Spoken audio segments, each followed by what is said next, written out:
Good morning students. इस corona virus की वजह से आए हुए लॉकडाउन की वजह से आपकी कोई स्टडी जो है वो कोई आपकी स्टडी को कोई भी नुकसान ना हो, आपकी स्टडी सफ़र ना करे, इसलिए हम जो हैं ये एक बार फिर से ऑनलाइन क्लासेस जो हैं स्टार्ट कर रहे हैं। तो उसमें हमारा जो बिज़नेस स्टडी सब्जेक्ट है 12th कॉमर्स में, उसमें सबसे ज़्यादा एग्ज़ाम्स के व्यू पॉइंट के ऊपर से हमारा जो ये पहले टोटल 12 चैप्टर्स हैं उसमें से हमें अभी से स्टार्ट करना है, वो है chapter number 1, that is the nature and significance of management. ठीक है, एक बार मैं थोड़ा सा आपको क्विक इंट्रो दे दूं इस चैप्टर में। आप क्या क्या चीज़ें पढ़ेंगे इस चैप्टर में, वो चीज़ें मैं आपको बता दूं। तो सबसे पहला है इस चैप्टर की आउटलाइन क्या होगी, इस चैप्टर में क्या क्या चीज़ें हम पढ़ेंगे। तो सबसे पहला है मैनेजमेंट। तो management as a concept, what is management, definition, importance, natures, वो सारी चीज़ें हम इस मैनेजमेंट कॉन्सेप्ट में पढ़ेंगे। उसके बाद है ऑब्जेक्टिव्स ऑफ मैनेजमेंट, मतलब कि क्यों कोई भी बिजनेसमैन या फिर कोई भी ऑर्गेनाइजेशन क्यों मैनेजमेंट करना चाहेगी, तो उसके ऑब्जेक्टिव्स हम इस चैप्टर में पढ़ेंगे आगे। उसके बाद है इंपॉर्टेंस ऑफ मैनेजमेंट, मैनेजमेंट के क्या इंपॉर्टेंस है। अगर कोई भी कंपनी या ऑर्गेनाइजेशंस या कोई भी एनजीओ अगर मैनेजमेंट नहीं करता तो क्या उसे नुकसान हो सकता है, तो उसके बारे में इंपॉर्टेंस हम जो है पढ़ेंगे मैनेजमेंट के बाद। उसके बाद दूसरा टॉपिक है आपका management as a science, art और प्रोफेशंस। तो कई लोगों को अभी भी पता, बहुत सारे लोग ऐसे हैं, बहुत सारे लोगों को ये क्वेश्चन आता होगा कि मैनेजमेंट क्या है, कोई क्या ये साइंस की तरफ से या फिर क्या जैसे ये डांसिंग, सिंगिंग और ये पेंटिंग सारी जैसे आर्ट्स हैं उस तरह से ये मैनेजमेंट आर्ट है, या फिर डॉक्टर्स, लॉयर्स जैसे प्रोफेशन है वैसे ही मैनेजमेंट की एक प्रोफेशन है। तो वो सारी चीज़ें भी हम इसमें इस टॉपिक नंबर 2 में पढ़ेंगे। Management as a, whether management is a science, management as an art और management is an profession, we will find it out कि मैनेजमेंट क्या है। उसके बाद हम पढ़ेंगे level of management. Level of management मतलब कि top level, middle level, lower level. Lower level management में कौन लोग काम करते हैं, अपर लेवल मैनेजमेंट में कौन कौन पोजीशंस काम करती हैं, जैसे कि सीईओ है तो वो कहाँ पे अपर लेवल मैनेजमेंट में काम करेगा, कोई भी क्लर्क है, कारकुन ऑफिस में कोई भी क्लर्क है तो वो कहाँ पे काम करता होगा, लोअर लेवल पे काम करता होगा। तो we will study the level of management, कौन सा इंडिविजुअल कहाँ पे काम करता है और कौन से लेवल पे काम करता है, और उस लेवल पे काम करने वाले लोगों को क्या क्या फंक्शंस जो हैं, जॉब जो है परफॉर्म करनी पड़ती है, तो वो हम पढ़ेंगे लेवल ऑफ मैनेजमेंट में। उसके बाद है functions of management. Suppose if I am doing the management, suppose I am the CEO of the company and I am the boss of the company, तो मुझे कुछ ना कुछ सारी चीज़ें, मुझे फंक्शन मैनेजमेंट जो है करना होता है। तो उस मैनेजमेंट करने के लिए मुझे कौन से फंक्शंस जो हैं परफॉर्म करने होंगे, वो यहाँ पे हम पढ़ेंगे। ठीक है, उसके बाद है कोऑर्डिनेशंस, जो एक इम्पॉर्टेंट टॉपिक है। कोऑर्डिनेशन, उसका कॉन्सेप्ट और इम्पोर्टेंस ऑफ कोऑर्डिनेशन, हम ये सारी चीज़ें जो हैं इस चैप्टर में हम यहाँ पे पढ़ेंगे। ठीक है, तो सबसे पहले स्टार्ट करते हैं chapter number 1, that is nature and significance of management. Okay, तो फिर देखो, कोई भी बिजनेस हो, कोई भी जो भी बड़े बड़े बिजनेस हैं, जो भी कोई भी संस्थाएं चल रही हैं, चाहे वो नॉन गवर्नमेंट ऑर्गेनाइजेशन हो, एनजीओ हो, कोई भी बिजनेस मेकिंग बिजनेस हो, या फिर प्रॉफिट मेकिंग बिजनेस हो, या फिर गवर्नमेंट जो ये सारी चीज़ें जो चल रही हैं, वो एक चीज़ उन सभी में कॉमन है, चाहे वो एनजीओ हो, चाहे वो प्रॉफिट मेकिंग बिजनेस एंटरप्राइज हो, चाहे वो गवर्नमेंट हो, तो वो सारी चीज़ें जो हैं एक उसमें सबसे चीज़ एक कॉमन है, दैट इज़ द मैनेजमेंट। ठीक है, अगर कोई भी एनजीओ अच्छी तरीके से मैनेजमेंट नहीं कर रहा, कोई बड़ा बिजनेस एंटरप्राइज जो प्रॉफिट के लिए बिजनेस कर रहा है, वो अगर अपना बिजनेस की एक्टिविटीज़ को अच्छी तरीके से मैनेज नहीं करेगा, तो definitely they are going to suffer a loss, और ultimately they have to stop down their activities, they have to close down their business if they are not able to perform the management accurately। तो ये management क्या चीज़ है, ठीक है। तो एक और चीज़ कि मैनेजमेंट जो है वो हर एक चीज़ों के लिए एसेंशियल है। बहुत सारे लोग ये समझते होंगे कि मैनेजमेंट जो है सिर्फ और सिर्फ प्रॉफिट मेकिंग बिजनेस एंटरप्राइज में ही होता है, ठीक है, लेकिन ये चीज़ सही नहीं है। मैनेजमेंट इज ऑल परवेसिव, आप कहीं पे भी जाओ, if you are into the non cooperative organisation, if you are into non NGO, non-government organizations, you are into the profit making business, you are into the government side, सारे के सारे चीज़ जो हैं वो एक ही चीज़ की वजह से चलते हैं, दैट इज़ द मैनेजमेंट। ठीक है। तो अब ये मैनेजमेंट क्या है, अगर हम कहें कि डेफिनेशंस ऑफ मैनेजमेंट क्या है, तो मैनेजमेंट जो है जनरली कोई एक ऐसा छोटा सा फंक्शंस नहीं है कि वो एक फंक्शंस करने से आपकी कोई भी एक्टिविटीज जो है वो मैनेज हो जाएगी। नो, मैनेजमेंट एक सीरीज है जो you have to perform step by steps one after one. ठीक है, you can not directly perform step number 2 before performing step number 1। आपको अगर स्टेप नंबर 2 परफॉर्म करना है तो you have to perform step number 1। तो ये है मैनेजमेंट। ठीक है, मैनेजमेंट एक क्या है, सीरीज है। और अगर हम इसकी डेफिनेशंस देखने जाएं as per the modern concept, अगर हम इस मैनेजमेंट की डेफिनेशन देखने जाएं तो क्या है, तो according to the management modern concept, management is process of getting things done with the aim of, according to the modern concept, management is process of getting things done with the aim of achieving goal effectively and efficiently.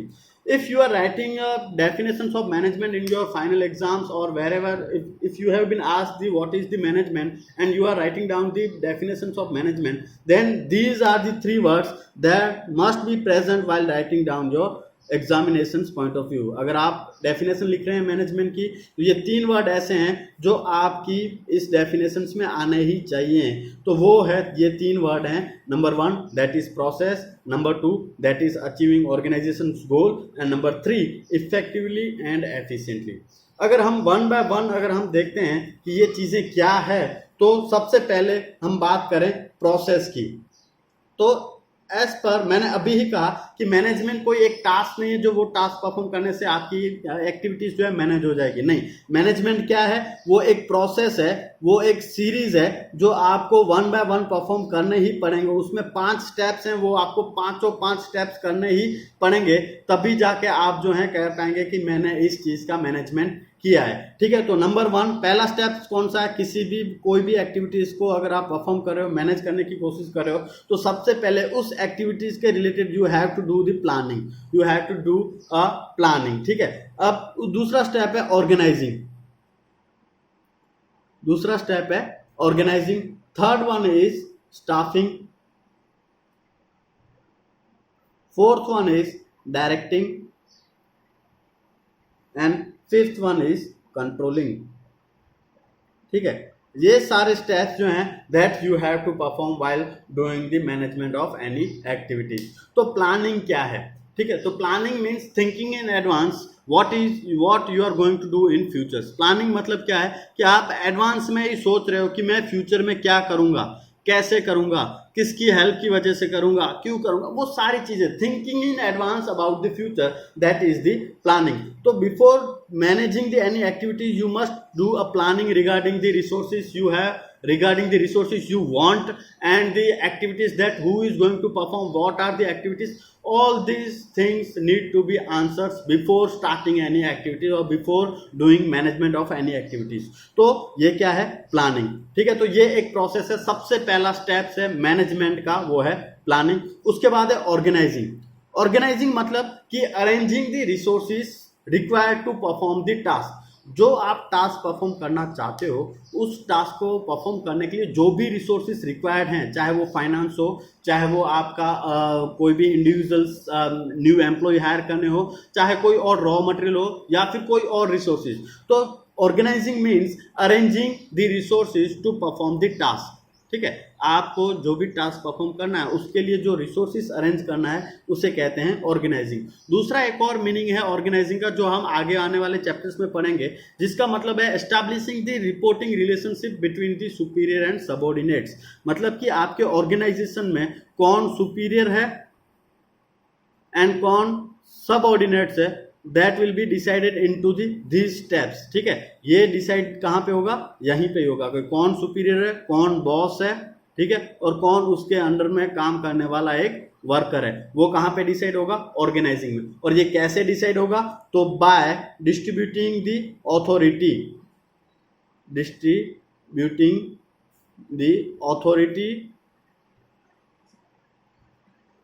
by distributing the authority and responsibility। तो organising में सबसे पहला arranging जो all required resources, ठीक है, जो भी resources आपको जरूरी है वो अरेंज करना, वो है आपका ऑर्गेनाइजिंग। दूसरा इसका मीनिंग है कि भाई डिसाइड करना कि who are going to report to whom, कौन बॉस होगा और कौन उसका कोऑर्डिनेटर, कौन उसका सबऑर्डिनेट होगा, वो डिसाइड करना भी क्या है, ऑर्गेनाइजिंग है। अब ये हम कैसे डिसाइड करेंगे कि कौन बॉस है और कौन वर्कर है, कौन बॉस है और कौन वर्कर है, वो हम कैसे डिसाइड करेंगे?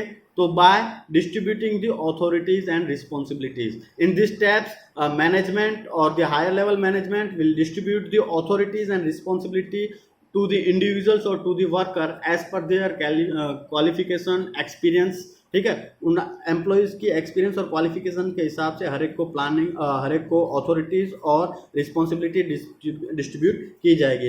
Individuals who get more authorities, जिसके पास ज़्यादा अथॉरिटीज आएगी, ठीक है, जिसके पास ज़्यादा अथॉरिटी आएगी वो होगा बॉस, जिसके पास कम अथॉरिटी आएगी वो होगा सब ordinate.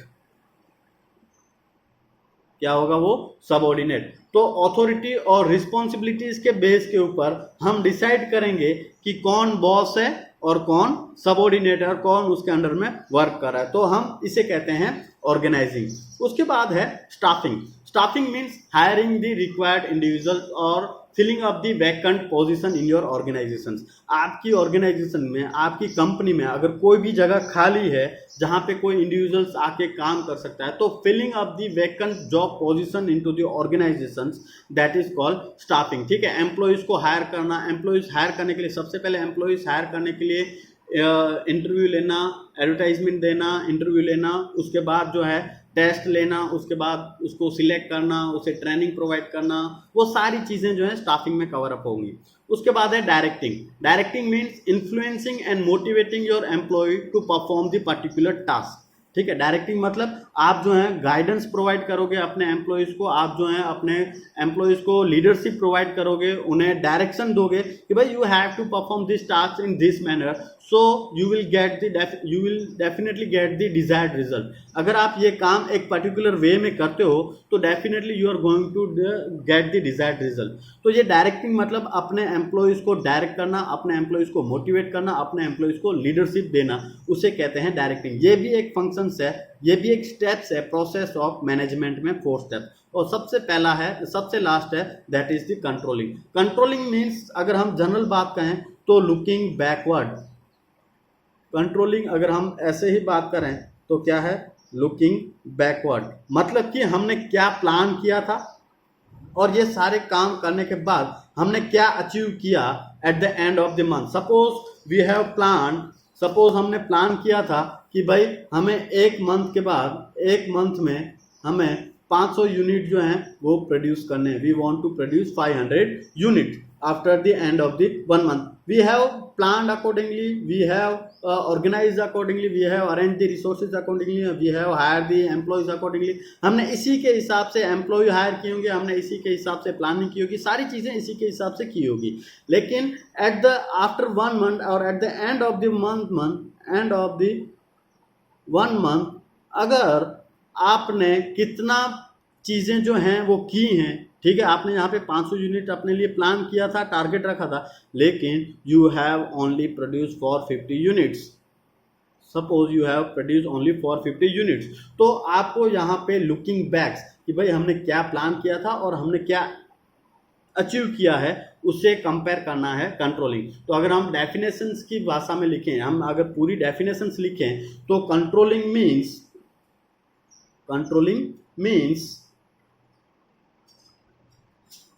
comparing actual performance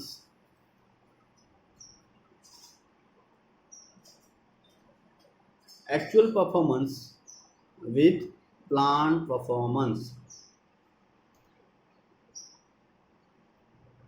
What we are doing over here, we are comparing our actual performance. This is what we have done after at the end of the 1 month. और हम यहाँ पे क्या करें? We are comparing this with this. मतलब कि हम यहाँ पे एक्चुअल परफॉर्मेंस को कंपेयर कर रहे हैं प्लान परफॉर्मेंस के साथ। ठीक है, हम एक्चुअल परफॉर्मेंस को प्लान परफॉर्मेंस के साथ कंपेयर कर रहे हैं। और अगर यहाँ पे कोई भी डेविएशन, यहाँ पे definitely there is an deviation, we have produce less 50 units, मतलब जो हमने प्लान किया था उससे हमने 50 यूनिट कम बनाए। तो अगर वहाँ पे कुछ भी डेविएशन है तो टेक द करेक्टिव मेजर्स, ठीक है। अगर हमने यहाँ पे कुछ भी करेक्टिव, अगर हमने यहाँ पे अच्छा परफॉर्म नहीं किया, as per the plan performance नहीं किया, that mean there is an deviations, वहाँ पे कुछ गड़बड़ है। तो उस गड़बड़ी का रीजंस निकालना है कि भाई किस रीजन की वजह से हम जो है यहाँ पे 450 यूनिट ही प्रोड्यूस कर पाए, 500 यूनिट नहीं कर पाए। तो वो आइडेंटिफाई करके आप उसको करेक्टिव स्टेप्स लेने, ताकि फ्यूचर में ये 500 के 500 यूनिट, मतलब कि जो भी आप प्लान करते हो वही आपकी एक्चुअल परफॉर्मेंस बने। तो उसे कहते हैं कंट्रोलिंग, ठीक है। तो उसे कहते हैं कंट्रोलिंग। तो ये सारे प्रोसेस ऑफ मैनेजमेंट है। तो एज पर दी हमने जैसे ही हमने यहाँ पे डिस्कस कर रहे थे कि आपको ये सारी चीज़ें जो हैं डेफिनेशंस के बारे में हम पढ़ रहे थे, प्रोसेस ऑफ मैनेजमेंट। अगर आपको प्रोसेस ऑफ मैनेजमेंट पूछा जाए एग्जाम में, अगर आपको प्रोसेस ऑफ मैनेजमेंट पूछा जाए एग्जाम में, या फिर you have been asked the functions of management, functions of management जो हमने यहाँ पे डिस्कस किया था कि भाई आउटलाइन, तो हमने यहाँ पे डिस्कस कर लिया एक point, that is functions of management. Functions of management क्या है? Planning, organising, staffing, directing and controlling. तो अगर आपको प्रोसेस ऑफ मैनेजमेंट पूछा जाए या फिर फंक्शंस ऑफ मैनेजमेंट पूछा जाए तो ये दोनों चीज़ें सेम ही हैं, ठीक है। तो हमने यहाँ पे फंक्शंस ऑफ मैनेजमेंट जो है वो कवर अप कर लिया, तो वो प्रोसेस ऑफ मैनेजमेंट में ही कवर अप हो गया, ठीक है। उसके बाद है आपकी डेफिनेशंस में, according to the modern concept of management is a process of getting things done with. अब कोई भी काम करना है वो क्यों करना है? तो विद द एम ऑफ, क्यों कर रहे हैं कोई भी एक्टिविटीज। सपोज मैं कुछ भी काम कर रहा हूँ, या फिर कोई भी बिजनेसमैन जो है वो कोई भी एक्टिविटीज परफॉर्म कर रहा है, या फिर कोई भी इंडिविजुअल्स कोई भी एक्टिविटीज परफॉर्म कर रहा है, तो वो क्यों कर रहा होगा? तो उसका जो भी पर्टिकुलर गोल हो वो अचीव हो सके। आप अभी पढ़ रहे हो तो आप क्यों वो एक्टिविटीज परफॉर्म कर रहे हो? तो आपका गोल है कि you should get the better mark in your examination, you should get a good marks in your examination, that's why you are studying, ठीक है। आप इस रीजन की वजह से पढ़ रहे हो। तो हर एक इंडिविजुअल्स जो भी एक्टिविटीज परफॉर्म करता है वो इस एम के साथ परफॉर्म करेगा कि मैं मेरे जो भी प्री डिफाइंड गोल हैं, जो मैंने पहले से डिसाइड किए हुए गोल हैं, वो अचीव हो जाएं। लेकिन वो गोल कैसे अचीव हो जाएं? तो इफेक्टिवली एंड एफिशिएंटली। अब इन दोनों वर्ड्स का मीनिंग और डिफरेंस जो है बहुत इंपॉर्टेंट है from your view point of your exams. आपके एग्जाम के व्यू पॉइंट से बहुत ही ज़्यादा इंपॉर्टेंट है। तो इफेक्टिवली मतलब क्या है और एफिशिएंटली मतलब क्या है? Effectively and efficiently,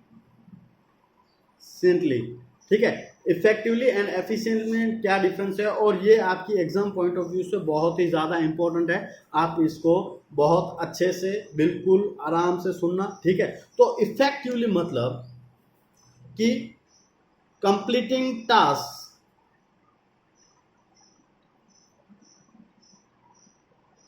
on time.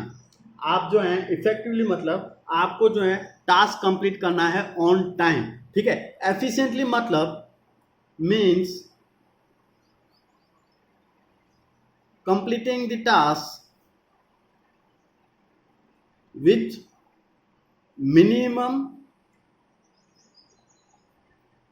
Cost और मिनिमम वेस्टेज, ठीक है। आपको इफेक्टिवली एंड एफिशिएंटली में ये चीज़ बिल्कुल ध्यान में रखनी है कि what do you mean effectively. Effectively मतलब कोई भी इंडिविजुअल जो है वो जो टास्क जो है कंप्लीट कर रहा है ऑन टाइम, अगर टाइम पे कंप्लीट कर रहा है तो वो क्या है? इफेक्टिव है। हम उसे एफिशिएंट कब कहेंगे कि ये इंडिविजुअल्स और ये वर्कर जो है एफिशिएंट है? जब वो टास्क जो है कंप्लीट कर रहा है एट मिनिमम कॉस्ट, ठीक है। वो अगर काम जो कर रहा है वो पूरा कर रहा है मिनिमम कॉस्ट और या फिर मिनिमम वेस्ट, कोई भी रिसोर्सेज का वेस्ट किए बिना अगर कोई इंडिविजुअल्स काम कंप्लीट कर रहा है तो that means he is efficient, ठीक है। तो एक ये चीज़ हम एक एग्जांपल के साथ समझते हैं कि सपोज ए और बी ये दोनों इंडिविजुअल्स एक कंपनी में काम करें, ठीक है। Individuals A and individuals B are working in a organization और in a same organization, both have to perform the same job. उन दोनों को सेम टारगेट दिया गया है, that individual has to produce, दोनों को एक ही काम दिया गया है कि दोनों लोगों को प्रोड्यूस करने हैं 100 unit at the end of 1 month, ठीक है। अब इन दोनों को जो है वो 100 यूनिट प्रोड्यूस करने हैं, किसी भी ऑर्गेनाइजेशन में टारगेट दिया गया है कि भाई तुम दोनों को 100 यूनिट प्रोड्यूस करने हैं एक मंथ के अंदर अंदर या फिर एक मंथ पूरा होने से पहले। तो सपोज अगर ये इंडिविजुअल्स, और इसका बजट भी दिया है, सपोज इनका बजट दिया गया है 10,000 रुपीज, ठीक है, इसका बजट दिया गया है 10,000 रुपीज। अब सपोज ए ने क्या किया है, जब उन्होंने स्टार्टिंग की तो ए ने काम जो है 100 यूनिट्स प्रोड्यूस तो कर दिए, ठीक है, 100 यूनिट जो है प्रोड्यूस कर दिए, लेकिन इसको जो टारगेट दिया गया था कि भाई you have to produce within a budget, limited budget, that is the 10,000, but he has produce this 100 unit at the budget of 11,000 rupees. लेकिन इसने ये 100 यूनिट जो हैं 1 मंथ में प्रोड्यूस कर लिए हैं, ठीक है, ये 1 मंथ के अंदर जो है इसने प्रोड्यूस कर लिए हैं, विद इन 1 मंथ ये 100 यूनिट इसने एक ही मंथ में प्रोड्यूस कर लिए, लेकिन उसकी कॉस्ट जो है कितनी आई 11,000। In the same point, in the same time B ने प्रोड्यूस किए हैं वही चीज जो है, बी ने प्रोड्यूस किए 9,500 रुपीज में, ये सारे के सारे 100 यूनिट जो हैं उसने प्रोड्यूस कर लिए हैं बिफोर 1 मंथ, ठीक है, एक मंथ से पहले इसने 100 यूनिट बना लिए, इसने भी एक मंथ में 100 यूनिट बना लिए, लेकिन इसकी कॉस्ट जो ये 100 यूनिट बनाने के लिए जो कॉस्ट जो आई वो आई 11,000 रुपये, और यहाँ पे जो कॉस्ट आई वो 9,500 रुपीज। अब अगर हम यहाँ पे ये बात करें तो ए इज और बी इज, ए क्या है और बी क्या है, तो बी जो है वो क्या है, efficient as well as effectively दोनों है, ठीक है, बी क्या है, एफिशिएंट भी है और इफेक्टिव भी है। क्यों? क्योंकि इसने एक मंथ के अंदर, मतलब इसने टास्क जो है एक मंथ के अंदर भी कंप्लीट किया है, साथ साथ इसने मिनिमम वेस्ट रिसोर्सेज, इसने यूज जो है रिसोर्सेज बहुत कम किए हैं कंपेयर टू ए, ठीक है। तो यहाँ पे ये क्या है, ये 1 मंथ के अंदर तो इसने ए ने प्रोड्यूस कर लिए, तो इस वजह से ये क्या है, इफेक्टिव तो है, ठीक है, इंडिविजुअल से ए और employee A is an effective, but he is not efficient. ये क्या है, एफिशिएंट नहीं है। क्यों? क्योंकि जो कॉस्ट जो है, जो रिसोर्सेज जो इसे यूज करने थे उससे ज्यादा इसे रिसोर्सेज यूज करने पड़े 100 यूनिट बनाने के लिए, ठीक है। तो ए जो है क्या है, इफेक्टिव है। इफेक्टिव क्यों है? Because he has produce the target और he has produce the unit as per the in given time period. उसने टाइम पीरियड के अंदर ही उसने वो सारी चीजें प्रोड्यूस कर ली, लेकिन इसने क्या किया है, रिसोर्सेज ज्यादा यूज किए, इस वजह से ए क्या है, वो जो है इफेक्टिव है लेकिन एफिशिएंट नहीं है। तो ये आपको बिल्कुल भी ध्यान में रखनी है, what is efficiency and what is efficiency and effectively, ठीक है। इन दोनों के बीच में डिफरेंस आपको बहुत बार पूछा जा चुका है, 1 मार्क क्वेश्चंस बहुत बार बनते हैं। तो एक बार फिर से, इफेक्टिवनेस या फिर इफेक्टिवली मतलब completing a task on time. अगर आप कोई भी टारगेट अगर आप टाइम पे कंप्लीट करते हो, that means you are effective. और अगर आप जो हैं टास्क कंप्लीट कर रहे हो with the minimum cost, minimum cost मतलब जो आपका टारगेट दिया गया है उससे भी कम दाम पे, अगर आप उससे भी कम में अगर आप कॉस्ट पे वो टास्क कंप्लीट करते हो, या फिर मिनिमम वेस्टेज जो आपको रिसोर्सेज दिए गए हैं उससे कम रिसोर्सेज में अगर आप कोई भी टास्क कंप्लीट कर रहे हो, that means you are efficient.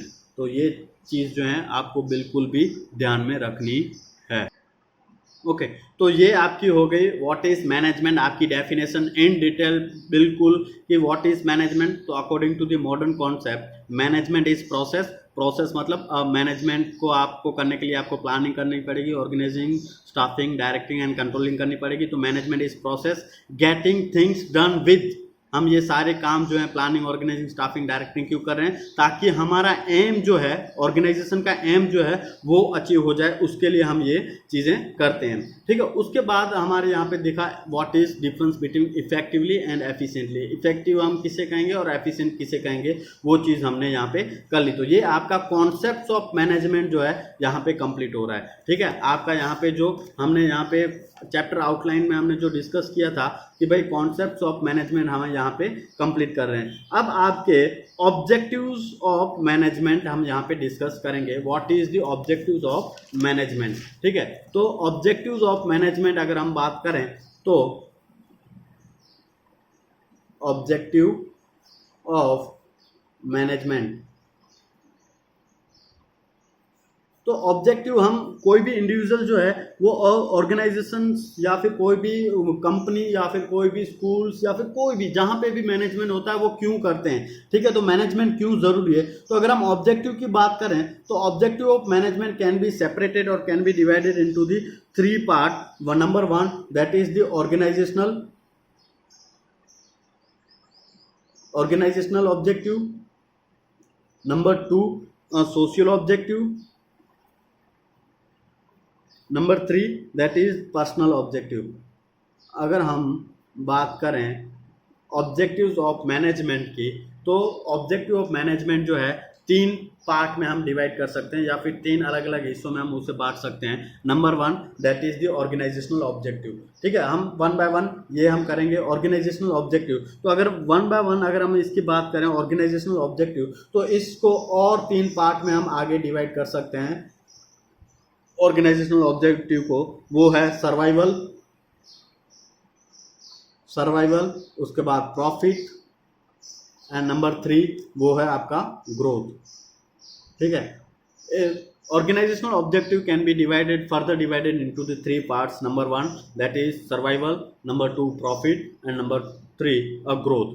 अब कोई भी ऑर्गेनाइजेशन हो, सबसे पहला चीज जो है they want to survive into the market for longer period of time, ठीक है। उसे अपने मार्केट में एक जो है वो सर्वाइव करना सबसे ज़्यादा इंपॉर्टेंट है, वो सर्वाइव करना चाहता है। Suppose if I have started a new business, अगर मैंने कोई भी नया बिजनेस स्टार्ट किया है तो मेरा सबसे पहला मेन एम क्या होगा, मैं सबसे पहला क्या करना चाहूँगा कि भाई कैसे भी करके मैं इस अपने बिजनेस को लंबे समय तक चलाता रहूँ, ठीक है। अब अगर मुझे if I want to survive into the market for longer period of time, what I need to do, I must cover my cost, I must cover my cost.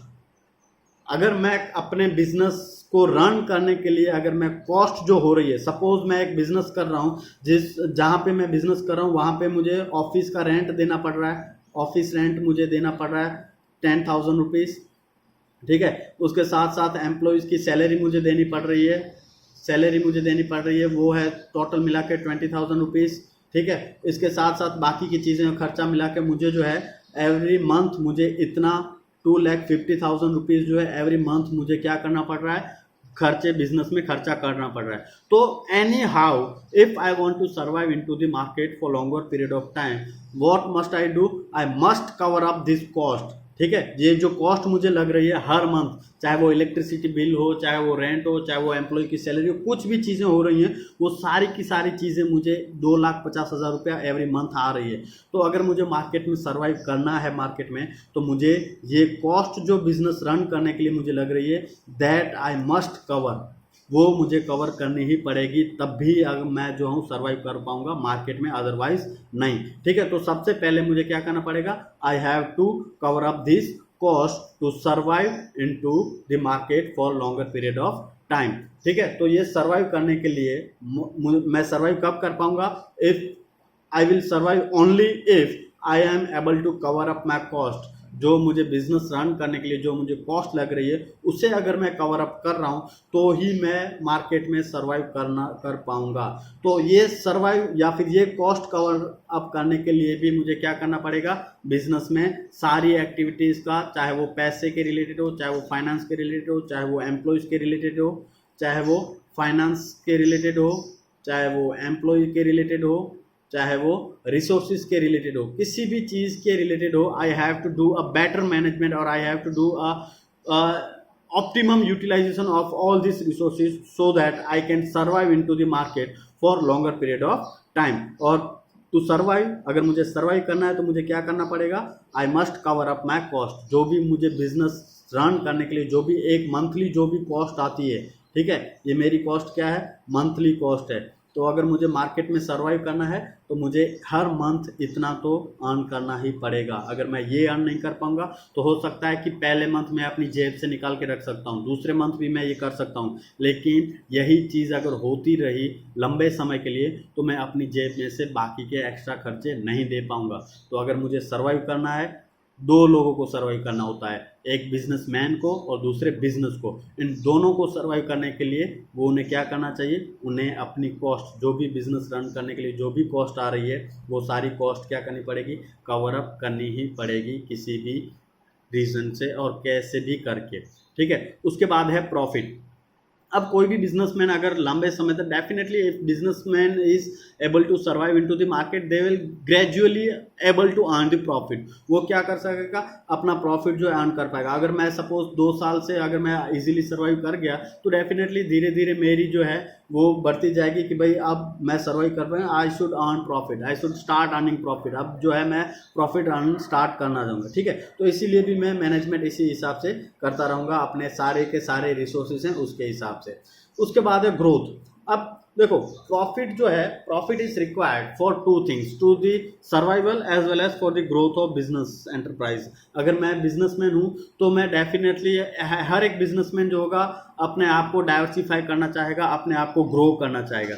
ठीक है, तो वो ग्रो कैसे कर सकता है, वो अपने बिजनेस को डाइवर्सिफाई कैसे कर सकता है, अपने बिजनेस को ग्रोथ कैसे ला सकता है। तो अगर उसके पास प्रॉफिट है, अगर उसके पास प्रॉफिट है तो वो अपने बिजनेस को ग्रोथ भी करा लेगा। ठीक है, अपने बिजनेस को डाइवर्सिफाई भी कर पाएगा और साथ साथ अपने बिजनेस को एक्सपांड भी कर पाएगा, अपने बिजनेस को एक्सपांड भी कर पाएगा और डाइवर्सिफाई भी कर पाएगा अपने बिजनेस को। तो ग्रोथ के लिए भी आपको प्रॉफिट जो है ज़रूरी है। क्यों? 2 रीज़न के लिए। तो सर्वाइवल, एक तो सर्वाइवल के लिए भी आपको प्रॉफिट चाहिए और दूसरा आपको ग्रोथ के लिए भी प्रॉफिट चाहिए। सपोज अगर आप डाइवर्सिफाई, सपोज जैसे अभी बहुत सारे बिजनेस यूनिट जो है कर रहे हैं, जैसे सपोज मैं आपको अगर रियल लाइफ एग्जांपल दूं तो ITC was into the tobacco. ITC का फुल फॉर्म है इंडियन टोबैको कंपनी। ठीक है, लेकिन आईटीसी ने धीरे धीरे अपना बिजनेस डाइवर्सिफाई करते गए। डाइवर्सिफाई मतलब एक लाइन से दूसरी लाइन में अपना बिजनेस जो है स्टार्ट करते गए। अभी उनके आईटीसी के होटल्स भी आ रहे हैं, आईटीसी के मसालेस भी आ रहे हैं, आईटीसी फ्लोर्स भी आ रहे हैं। ठीक है, तो वो सारी चीज़ें क्या है, वो डाइवर्सिफाई कर लिया अपना बिजनेस। अब वो डाइवर्सिफाई करने के लिए उन्हें पैसों, अब कैपिटल की ज़रूरत पड़ेगी। ठीक है, अब ये कैपिटल कहाँ से आएगी, profit of Indian tobacco company से ही ये अपना कैपिटल लगाएंगे और यहाँ पे डालेंगे, दूसरे बिजनेस में ये डालते जाएंगे। जैसे अभी ये रिलायंस इंडस्ट्रीज कर रही है। ठीक है, इनका मेन बिजनेस है ऑयल एंड रिफाइनरी, लेकिन साथ साथ वो अभी ये डिजिटल बिजनेस में भी आ रहे हैं, जैसे कि डेटा बिजनेस है रिलायंस जियो। ठीक है, कम्युनिकेशंस बिजनेस में भी आ रहे हैं। तो ये सारी चीज़ें क्या कर रहे हैं, वो ये अपना बिजनेस जो है डाइवर्सिफाई कर रहे हैं। और डाइवर्सिफाई करने के लिए उन्हें क्या चाहिए, कैपिटल। वो कैपिटल कहाँ से आएगा, प्रॉफिट से। ठीक है, तो ये सारे हैं, ये 3 पार्ट हैं organisational objectives of management. Objectives of management can be divided into the 3 parts. Number 1 organizational objective, number 2 social objective, number 3 personal objective. हमने यहाँ पे आज डिस्कस कर लिया ऑर्गेनाइजेशनल ऑब्जेक्टिव में सर्वाइवल, प्रॉफिट एंड ग्रोथ। ठीक है, अब इस हिसाब से जो है हम यहाँ पे ये 3 डिस्कस कर लिए। तो this is and of the day. आज के लिए बहुत ये इतना काफ़ी है। और अगर आप जो कहें, अगर मैं आपको होमवर्क की बात करूँ तो you have to write it down 2 things in your own word। ठीक है, आपको अपने वर्ड्स में 2 चीज़ें यहाँ पे आपको होमवर्क में लिख के आना है। That is the objective, organisational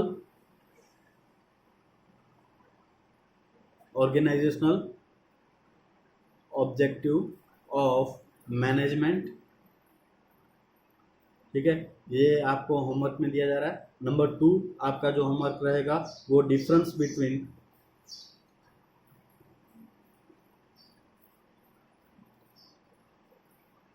efficiency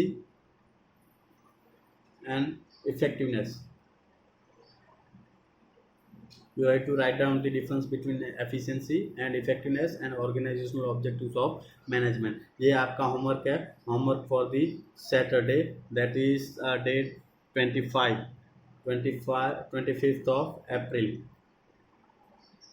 Thank you। If you have any doubt whatever you have studied, you can directly message me or contact me. You already have my number।